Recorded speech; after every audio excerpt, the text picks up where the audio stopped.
Supreme court में आवारा कुत्तों को लेकर दायर याचिका पर सुनवाई के दौरान जो टिप्पणी सामने आई उसने न केवल न्यायिक दृष्टिकोण को उजागर किया बल्कि ये उस सामाजिक द्वंद्व का भी आईना है जो आज के शहरी भारत में पालतू पशुओं और आम नागरिकों के बीच पैदा हो रहा है।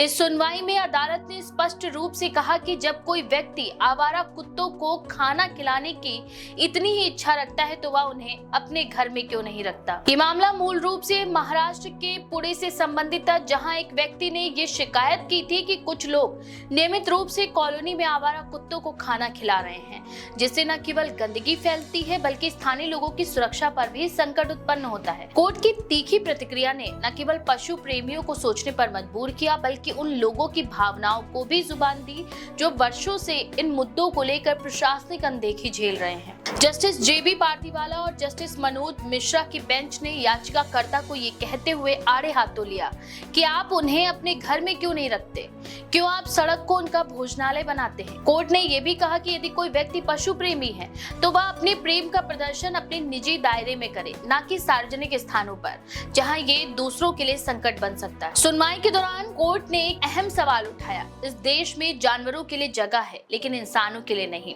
ये कथन असल में उस सामाजिक संरचना की ओर इशारा करता है जिसमें शहरीकरण की दौड़ में हम बुनियादी मानव जरूरतों को अनदेखा करते हुए संवेदनशीलता का प्रदर्शन केवल प्रतीकात्मक रूप में करते हैं। कोर्ट की ये टिप्पणी कहीं ना कहीं उन तमाम बुजुर्गों, बच्चों और सामान्य नागरिकों की सुरक्षा को केंद्र में रखती है जिन्हें आवारा कुत्तों के हमलों का डर हमेशा बना रहता है। मामले के संदर्भ में ये भी देखा गया है कि स्थानीय प्रशासन की भूमिका कितनी ढीली रही है। याचिकाकर्ता के मुताबिक कॉलोनी में कुछ लोग रोजाना एक तय समय पर कुत्तों को खाना खिलाते हैं जिससे आसपास गंदगी फैलती है और कभी कभी कुत्तों का व्यवहार आक्रामक भी हो जाता है। इसके बावजूद नगर निगम की तरफ से कोई ठोस कदम नहीं उठाया गया। हाल ही के वर्षों में भारत के शहरी इलाकों में आवारा कुत्तों की संख्या में भारी वृद्धि देखी गई है। कई जगहों पर ये कुत्ते झुंड में घूमते हैं, गाड़ियों का पीछा करते हैं, लोगों को काट लेते हैं और बच्चों को घायल कर देते हैं। इसके बावजूद पशु अधिकारों के नाम पर उन्हें किसी भी तरह की सार्वजनिक कार्यवाही से संरक्षण प्राप्त होता है। इससे आम जनता में असंतोष पैदा हो रहा है। कोर्ट ने स्पष्ट किया कि सार्वजनिक स्थलों पर जानवरों को खाना खिलाने की अनुमति नहीं दी जा सकती, खासकर तब जब वह दूसरों के लिए खतरा बन जाए। अदालत ने यह भी कहा कि ऐसे मामलों में नगर निकायों को सक्रिय होकर कार्यवाही करनी चाहिए और ये तय करना चाहिए कि अगर कोई व्यक्ति पशुओं की देखभाल करना चाहता है तो वह अपने घर में उन्हें स्थान दे। ये टिप्पणी ऐसे समय में आई जब देश के कई हिस्सों में आवारा कुत्तों के हमले की खबरें लगातार सामने आ रही हैं। हाल ही में उत्तर प्रदेश, दिल्ली, केरल और महाराष्ट्र में कई घटनाएं सामने आई जहां आवारा कुत्तों ने बच्चों को गंभीर रूप से घायल कर दिया। इसके बाद स्थानीय निवासियों में भय का माहौल पैदा हो गया और कई जगहों पर विरोध प्रदर्शन भी हुए। पशु प्रेम बनाम मानव अधिकार का ये संघर्ष आज के दौर में तेजी से उभरता मुद्दा है। एक और जहां कई एनजीओ और पशु अधिकार कार्यकर्ता ये मांग करते हैं कि कुत्तों को खाना खिलाना उनका मौलिक अधिकार है, वहीं दूसरी ओर आम नागरिक ये तर्क देते हैं कि सार्वजनिक सुरक्षा इससे प्रभावित होती है।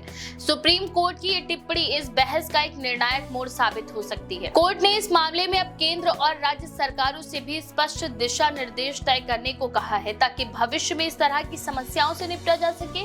विशेषकर नगर निगमों को ये निर्देशित किया गया कि वे ऐसे स्थान तय करें जहां पर इन पशुओं को सुरक्षित ढंग से भोजन दिया जा सके और साथ ही ये भी सुनिश्चित किया जाए कि इससे आसपास के लोगों की दिनचर्या बाधित न हो। मामले के अंत में कोर्ट ने याचिकाकर्ता को ये भी कहा कि पशु प्रेम अच्छा है लेकिन सार्वजनिक व्यवस्था उससे अधिक जरूरी है। कोर्ट की टिप्पणी उस मूल सिद्धांत को दर्शाती है जहां एक लोकतांत्रिक समाज में सभी की आजादी का सम्मान होना चाहिए, लेकिन वह दूसरों की आजादी और सुरक्षा की कीमत पर नहीं हो सकती। इस पूरे घटनाक्रम से ये स्पष्ट होता है कि सुप्रीम कोर्ट की मंशा न केवल पशुओं की सुरक्षा सुनिश्चित करने की है बल्कि मानव समाज की प्राथमिक आवश्यकताओं और सार्वजनिक व्यवस्था को भी ध्यान में रखना जरूरी है।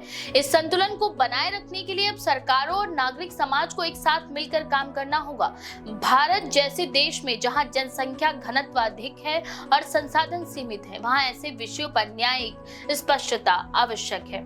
आवारा कुत्तों को लेकर ये मामला केवल एक कॉलोनी या एक राज्य तक सीमित नहीं है, ये एक राष्ट्रीय समस्या बन चुकी है और इससे निपटने के लिए एक समान नीति और संवेदनशील दृष्टिकोण दोनों की आवश्यकता है। सुप्रीम कोर्ट की ये टिप्पणी इस दिशा में एक अहम कदम मानी जा सकती है जो भविष्य में इस विवादित मुद्दे पर संतुलन संतुलन स्थापित करने में सहायक हो सकती है। सुप्रीम कोर्ट के इस निर्णय पर आपका क्या विचार है? अपनी राय कमेंट में जरूर लिखें।